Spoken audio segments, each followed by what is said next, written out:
సభకు నమస్కారం. ఈ రోజున తూర్పుగోదావరి జిల్లా రంగంపేట మండల ప్రమాణ స్వీకారానికి ఇచ్చేసినటువంటి పెద్దలకి ఆదివాసీ సోదరులందరికీ కూడా నమస్కారం తెలియపరుచుకున్నారు. జిల్లా అధ్యక్షులు సత్యబాబు గారికి, మా కార్యదర్శి శంకర్బాబు గారికి, సుబ్బారావు గారికి, మూర్తి గారికి, ఇంకా అతిరథ మహారాజులందరూ కూడా ఉన్నారు. ఇక్కడ అందరూ కూడా అందరికీ నమస్కారం తెలియపరుచుకున్నారు. మరి ఈ రోజున ప్రమాణ స్వీకారం చేయబోయే వారందరూ కూడా నా శుభాకాంక్షలు తెలియపరుచుకుంటున్నాను. ఈ సంఘాలు ప్రతి గ్రామ స్థాయి నుంచి కూడా మనకి ఇప్పటి నుంచే ఉన్నాయి.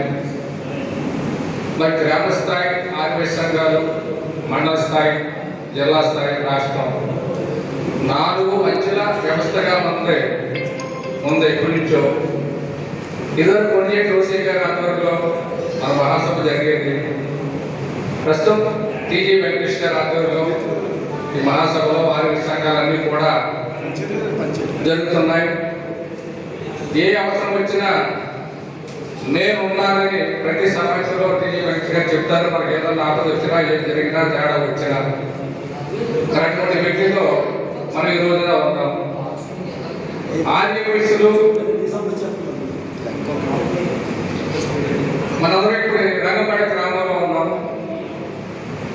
తారతమ్యం లేకుండా, చిన్న పెద్ద లేకుండా అందరూ కలిసికట్టుగా ఉండాలనే మా ధ్యేయం. ఎందుకంటే మనక ఏదన్నా అవసరం వస్తే మీ గ్రామ ప్రెసిడెంట్ ఉంటాడు, మండల ప్రెసిడెంట్ ఉంటాడు, జిల్లా ప్రెసిడెంట్ గారు ఉన్నారు. మన వ్యవస్థకి అక్కడ కూడా పని అవ్వకపోతే స్టేట్కి రావాల్సిన అవసరం ఉంటుంది. ఈ విషయాలు మీ అందరికీ తెలిసియే. కానీ ఈ మధ్యన ఒక 7 సంవత్సరాల క్రితం సుమారుగా సంఘాలు నిర్వీర్యం అయిపోయినాయి. సరిగ్గా జరగక, గ్రామ స్థాయి నుంచి కూడా పటిష్టత లేక వర్గాలుగా కూడా ఏర్పడి మన సంఘాలని కొద్దిగా వెనక చేయడం జరిగింది. మరి 2 సంవత్సరాల నుంచి నేను ఈ స్టేట్ మొత్తం తిరుగుతూ సంఘాలను యాక్టివేట్ చేస్తూ 27 జిల్లాల అధ్యక్షులు కూడా ఏర్పాటు చేయడం జరిగింది. 27 జిల్లా అధ్యక్షులు కూడా మండల అధ్యక్షులు పెట్టి మంచి కార్యక్రమం చేయడం జరుగుతుంది. అలాగే మండలాధ్యక్షులు గ్రామాధ్యక్షులు కూడా ఏర్పాటు చేసి మండలాల్లో ఎలా కార్యక్రమాలు చేస్తున్నారో వారి కూడా చేయాలని చెప్పి మనం చేస్తున్నారు. ఒక మండలాధ్యక్షుడు మనకు ఎవరికైనా సరే ఈ 12 సంవత్సరాలు ఉంటాయి. ఈ 2 సంవత్సరాల కాలంలో ఒక్క 6 నెలలు కానీ 5 నెలలు కానీ కష్టపడితే గ్రామ స్థాయిని కూడా పటిష్టం అయిపోతుంది మన ఆదివాసీ సంఘాలు. మన చూసి అంటే ఇప్పుడు వాసవి కన్యకాపరేశ్వర అమ్మవారు ఉన్నప్పటి నుంచే మన సంఘాలు ఉన్నాయి. అప్పుడు బాలనాగర్ అనే పేరుతో ఆదివాసీ సంఘం ఏర్పాటైంది. మరి కాలక్రమేణా రోసయ్య గారు, ఇప్పుడు టీజీ వెంకటేష్ గారు నాయకత్వంలో జరుగుతున్నాయి మనకి. మరి ఆ రోజున సంఘాలు ఎంతో పటిష్టపరంగా ఉన్నాయి. ఈ రోజున మన చూసి ఇతర అన్ని కులాల వారు కూడా సంఘాలు పెట్టుకున్నారు.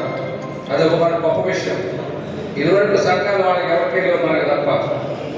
మరి మన చూసి ఆడు కూడా సంఘాలు పెట్టుకుని ఆడు కూడా కార్యక్రమాలు చేస్తున్నారు. అయితే కొన్ని నెలవారి కారణాల వల్ల గ్రామాల్లో కానీ మండలం కానీ చిన్న చిన్న విభేదాల వల్ల మన సంఘాలు వెనకడిగిస్తున్నాయి. అలా కాకుండా అందరూ కలిసికట్టుగా ఉండి ఏ ఆదివాసీకి అపకారం జరిగినా, ఒకవేళ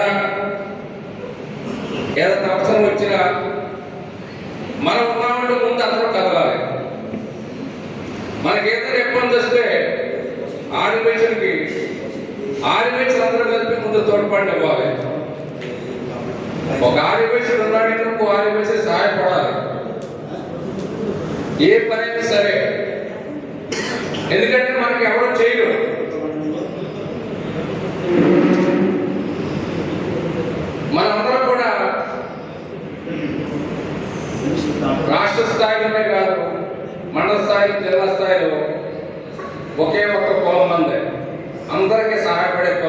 ఎప్పుడో ఎన్నో 100 సంవత్సరాల నుంచి. కానీ మీ గ్రామంలో కానీ మీ మండలంలో కానీ చిన్న చిన్న ఆదివాసులు ఉన్నారు. వారికి సహాయపడడానికి నేను చెప్తూ జరుగుతుంది. ఎందుకంటే ఇవాళే కాదు, ఏ ప్రభుత్వం అధికారంలో ఉన్నా అందరికీ ఎన్నో రకాల సబ్సిడీలు ఇస్తూ ప్రభుత్వం నడుస్తున్నాయి. మరి మనకి చేసేది ఎవరు అంటారు?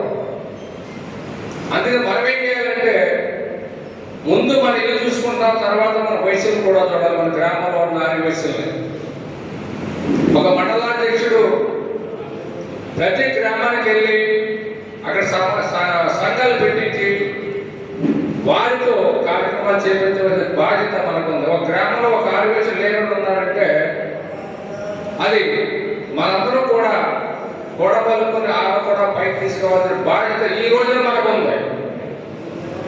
ఏ ప్రభుత్వం కూడా మనకు ప్రత్యేకంగా ఇవ్వదు. అందులో మనం ఇస్తామే కానీ అడగడానికి మనకు కొద్దిగా సిగ్గుపడతాం. కలిసి కార్డు తెచ్చుకున్నావా, సబ్సిడీ వద్ద తీసుకున్నారని కూడా మనోళ్ళు అడగరు. మాకు బాగా రావాలని చెప్పి మనోళ్ళు చెప్పరు. ఎందుకంటే కొద్దిగా బిడేస్తుంది కాబట్టి. అదే ఆ గ్రామ ప్రెసిడెంట్ మండల ప్రెసిడెంట్ చూసి ఆడపిల్లలందరినీ ప్రభుత్వం వచ్చాయని కూడా వచ్చనే లేదో చూసుకుని చేయించబడే బాధ్యత గ్రామ ప్రెసిడెంట్కి, మండల ప్రెసిడెంట్కి, జిల్లా ప్రెసిడెంట్ గారికి ఉంది. జిల్లా ప్రెసిడెంట్ ఎక్కడ ఉంటాడు కాబట్టి వీళ్ళందరూ కూడా ఏ గ్రామాన్ని ఆ గ్రామాల్లో చూసుకుంటే మనవాళ్ళు కూడా కొంత రకమైన ఉపయోగాలు పడతాయి. ఇవాళ మనం ఈ సమావేశం పెట్టుకున్నాం. ఈ 2 సంవత్సరాల కాలంలో 4 లక్షలు, 3 లక్షలు, 2 లక్షలు ఖర్చు పెడతాం. జనాలందరూ కూడా ఖర్చు పెడతాం. కానీ మీరు లింగంపేటలో ఒకటి ఆదివాసులు ఉంటారు. మీరు చేసే సహాయం వాళ్ళకి నేను చెప్తున్నాను. వాళ్ళు కూడా కొద్దిగా పైకి వస్తే రేపు పొద్దున మన సంఘాలు ఏర్పాటు చేసుకున్నప్పుడు, ఏమైనా కార్యక్రమాలు చేసుకున్నప్పుడు వాళ్ళు కూడా మనకు తోడ్పాటిస్తారు. వాస్తవం వారు కూడా ముందు మీ ఇల్లు చూడండి, తర్వాత సంఘాలు చూడండి, తర్వాత మన ఆదివాసీ కులాన్ని కాపాడేవాళ్ళు చూడండి అని చెప్తే జరిగింది పురాణాలు. మీరంతా చదివే ఉంటారు. ఒక ఆదివాసుడు ఇబ్బంది పడుతున్నారంటే మన సహాయ కార్యక్రమాలు అందించాలి. ఇవాళ బయట మనం చేయక్కర్లేదు. బయట మనం చేయవలసిన అవసరం లేదు ఇవాళ మాకు. ఎందుకంటే అందరూ ఇవాళ ఉన్న పరిస్థితులు ఉన్నారు. లేని వాళ్ళు ఏమన్నారంటే ఆదివాసుల మీద చాలా మంది ఉన్నారు లేనివాడు. అది ఒక్కడే మనం గ్రహించాలి. మీ గ్రామాల్లో కానీ మండలాల్లో కానీ ఎక్కడున్న ఆదివాసులు ఇబ్బందులు పడుతుంటే సహాయ సహకారం అందించాలి. చదువులు కానీ ఉంటాయి, ఆరోగ్య విషయంలో కానీ ఉంటాయి. నేను ఒక విషయం చెప్తాను. పల్నాడు జిల్లా అధ్యక్షులు వారు చదువు నిమిత్తం కానీ ఆరోగ్య నిమిత్తం కానీ ఏదైనా అవసరం వచ్చి అధ్యక్షుడు చెబితే అతను మ్యాటర్ రాసి వాట్సాప్లో పెడతారు. 1,00,000 అయినా, 2 లక్షలైనా, 3 లక్షలైనా 24 అవర్స్లో ఎవరు కూడిపోతారు కూడా జరిగిపోతుంది. మరి అలా మనందరం కూడా రావాలి. అందరూ కూడా అంటే అతను లక్షలని కాదు. అక్కడ 10,000 ఇచ్చేవాడు ఉన్నాడు, ఒకడు 5,000 ఇచ్చేవాడు, 1000 ఇచ్చున్నాడు, 5,000 ఇచ్చున్నారు. మన గ్రామంలో 100 కుటుంబాలు ఉంటాయి. ఏ ఆదివాసులకు ఇబ్బంది వస్తుంది, తలకాయ అయితే 20,000, 30,000 అయిపోతే కొంత అవసరాలు గడుస్తాయి. మనందరం ఎప్పుడు సహాయపడతామో మన సంక్షేమాలు పెరుగుతుంది. మన కృషితో మన సంఘాన్ని గౌరవం చేస్తాం జరుగుతుంది. అలాగే మీ అందరి సహకారంతో అంటే ఆదివాసుల సహకారంతో ఈ రోజుకి నేను 1,10,000 కిలోమీటర్లు వెళ్ళి రావడం జరిగింది ఈ 2 సంవత్సరాల కాలంలో. ఎందుకు అంటే నాకు 4 రకాల వ్యాపారాలు ఉన్నాయి. నేను వ్యాపారం చేసుకోవచ్చు. ఇదివరకు కూడా చేసినట్టు వాట్సాప్లో పెట్టుకుంటూ ఫోటోలు తీసుకుంటూ వాట్సాప్లో పెట్టుకోవచ్చు, ఫేస్బుక్లో పెట్టుకోవచ్చు. మా జయం అడిగారు. ఒక జిల్లా అధ్యక్షుడు కేటాయిస్తే మనం వెళ్ళాలి. ఇవాళ మండలాధ్యక్షుడు ఎందుకు వస్తున్నామంటే మన సమాధానం అక్కడ ఆదివాసులకు ఏం చెప్తున్నాం, అది కలిసి ఉంటున్నారా, ఈ రాజకీయాల గురించి 2-3 వర్గాలుగా ఉంటున్నారా, లేదా ఊళ్ళో ఇద్దరు పెద్దలు ఉంటారు, 2 వర్గాలుగా ఉంటున్నారా అది తెలుసుకోవాల్సిన బాధ్యత మీ జిల్లా అధ్యక్షుల గారికి ఉంది, మీ మండలాధ్యక్షుల గారికి ఉంది. అది పోవాలి. మనలో మన ఐక్యమత్యంగా ఉండాలంటే మనలో వర్గం పోవాలి. మనలో మనకే వర్గం. ఎప్పుడైతే మన గౌరవించుకుంటారో ఇతరులు కూడా మన గౌరవిస్తారు.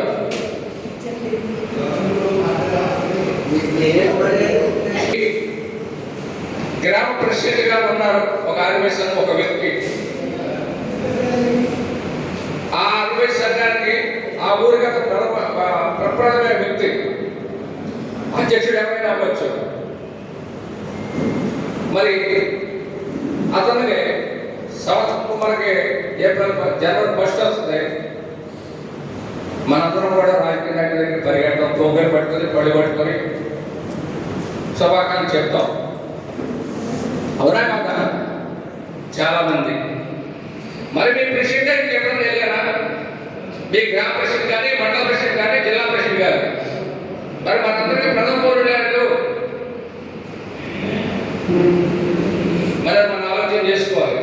ఎప్పుడైతే మీ అధ్యక్షుడు మీరు గౌరవించారో, ఎప్పుడైతే మన సంఖ్యాబలం బలపడద్దో మన చూసి ఎదురవాడు గడుస్తారు. అది వీళ్ళందరూ ఐక్యమత్యంగా ఉన్నారు. రేపు వచ్చే ఎలక్షన్స్లోనైనా సరే మన జాగ్రత్తగా చూడాలి. అలాగే 1-2 సీట్లు ఇవ్వాలి అన్న ఆలోచనలోకి వస్తారు. మనం ఎప్పుడు కూడా ఇలాగ ఎడమకుండా కడపకుండా ఉంటే మన ఎవరు చూసేవాళ్ళు ఉండరు. అలాగే మనం తెచ్చుకోవాల్సి ఇంకోటి ఉంది. యువకులు ఇవాళ జాబుల గురించి వెళ్ళిపోతున్నారు. ఉన్నవాళ్ళే సరే సంఘాల్లో రండి. సంఘాల్లో లేని చాలా మంది ఉన్నారు. ఇవాళ ఆర్మీ సంఘాల్లో రండి. అలాగే ప్రతి వ్యక్తి కూడా అంటే ప్రతి వ్యక్తి అంటే రాజకీయాల్లో కూడా ప్రశ్నలు రండి. ఏ గ్రామం నుంచైనా సరే ఆర్మీలు ఒకళ్ళిద్దరు రాజకీయంగా పంచాయతీ బోర్డు మెంబరు, మన మండలానికి అధ్యక్షుడు, ఇలాగ జిల్లాకు లేకపోతే సొసైటీకు దేనికో దానికి మనం ఉండాలి అధికారం. మరి పల్లెటూరులో కూడా చిన్న కొన్ని సుఖం. ఎందుకంటే ఓటింగ్ ఎంత ఉండదు. మనకి ఇంట్రెస్ట్ ఉంటే ప్రతి ఒక్కళ్ళు ఉండలేరు. మరి కనీసం ఒకళ్ళు ఇద్దరైనా సరే మన పంచాయతీలు కానీ మండలంలో కానీ ఉంటే మనం ఉండాలి. ఏదైనా అవసరం వచ్చినప్పుడు మనం ఎవరి దగ్గరికి వెళ్ళవలసిన అవసరం ఉంటుంది. మన వారు ఉంటే మన వాళ్ళతో చెప్పి మనం చేయించుకోవచ్చు. పని ఏ పనైనా మన చేసి పెడతారు. కావున అందరూ ఐక్యంగా ఉండండి. ఏదైనా ఎలక్షన్లో జనాలంటే పార్టీలు ఉంటే ఈ సంఘం బయటే పార్టీలు, సంఘం వాళ్ళకి వచ్చేటప్పటికి అందరూ వారి వయసులో ఒకటే మాట్లాడుతున్నప్పుడు మన గౌరవప్రదంగా ఉంటాం జరుగుతుంది. అలాగే ఈ రోజున మరి బద్దు సత్యబాబు గారు జిల్లా అధ్యక్షుడిగా ఉంటారని చెప్పి నా దగ్గర రావడం జరిగింది. అప్పట్లో 1 సంవత్సరం అయింది. మరి ఆయన తగ్గట్టు ఆయన ప్రకారంగా నేను చేర్చుకుంటూ వెళ్తున్నారు. ఆయన మండలాల్లో అధ్యక్షుడు పెట్టుకుంటూ వస్తున్నారు. కార్యక్రమాలు చేయించుకుంటూ వస్తున్నారు. మనందరూ అలాగే నేను జిల్లాలో వెళ్తుంటాను, మీరు మండలాలు వెళ్తుంటారు, మన మండలాల దగ్గర గ్రామాలు వెళ్తుంటారు. వెళ్ళి చేర్చుకుంటేనే మన సంఘాలు బలపడతాయని చెప్పి అందరూ చేస్తున్నారు. ఆయన శాశ్వతలా బలపడతా తిరుగుతున్నారు. రావాలి. ఎవరికే ఒకరు కూడా తడవలసిన అవసరం మనకు లేదు. మన స్వతంత్రంగా బతుకుతున్నాం. మన షాపుల్లో కానీ మన దాంట్లో కానీ 10 మందినో 5 పనిచేస్తున్నామా. గవర్నమెంట్ ట్యాక్స్ కట్టేది ఎవరంటే వ్యాపారస్తులు. ఈ వ్యాపారస్తులు ట్యాక్స్ అంటే జీతాలు ఇచ్చేదారు. కావున మనం తెలుసుకోవాల్సి ఏంటంటే ఎవరో మన వచ్చి గదికి ఉపయోగం లేదు. ఈ మధ్య క్యారీ బేకరీ గురించి ఒక విషయం బయటకు వచ్చింది. చాలా గొడవ పడ్డారు. అక్కడ ఫ్యాక్టరీలు కట్టించరు. ఇక్కడ చిన్న కిరాణా కొట్ల మీద, కూరగాయల కొట్ల మీద, వాటి మీద దాడి తీసుకొస్తారు. అదొక సిస్టమ్. ఫ్యాక్టరీ ఆడకూడదు, తలుపు లైసెన్స్ ఇస్తారు. ఇలాగ మనకి ఇంకా ఉంటాయి. అదే మనం ఐటీ పద్ధతి ఎదురు కేసు రాస్తున్నామయ్యా, మన చోట ఫ్యాక్టరీ ఉంది, క్యారీ బ్యాగ్ ప్యాక్ ముక్కలతో అది కట్టించకుండా కట్టిపోయిన మనం ఎదురు తిరిగామనుకుంటా అంటే సమాధానం చెప్పలేదు. మనం కూడా మాట్లాడాలి, పాయింట్ అవుట్గా చేసుకోవాలి. ఎప్పుడైతే మనం ఈ రకంగా ఉన్నామో మనకు కూడా గౌరవం పెరుగుతుంది. మరి వాస్తవ దేవుళ్ళు మనకు ఉంటాయి. ఇంకొక విషయమే, ఒక ఆర్యవేశకు వారి వేష పడాలి. మనకి ఏదన్నా తవ్వు ఉన్నా ఏదైనా పొరపచ్చులు ఉన్నా మనలో మనమే పరిష్కరించుకోవాలి. ఇతర వారి దగ్గరికి వెళ్ళవలసిన అవసరం లేదు. ఒక మన నాయకులు ఉన్నారు, మన నాయకులు పెద్ద పెద్ద నాయకులే ఉన్నారు. మరి ఇతర వర్ణాలు వచ్చి తవ్వు మాకు చేసి పెట్టినట్టు ఎవరన్నా అడుగుతారా? లేదు. కానీ మనం మట్టికి వెళ్ళిపోతాం. ఎందుకంటే పలానా తవ్వు అని చెప్తాం. మీ గ్రామానికి చెప్పండి, మండలానికి చెప్పండి, లేదా జిల్లాకి చెప్పి సమస్య పరిష్కరించి చేసుకోండి. కాదు మీ అందరికి కూడా నన్ను ఆహ్వానించినందుకు మీ అందరికీ శుభాకాంక్షలు తెలియపరుచుకుంటూ మరి మీ అందరి ముందు సేవ తీసుకున్నాను. ధన్యవాదాలు.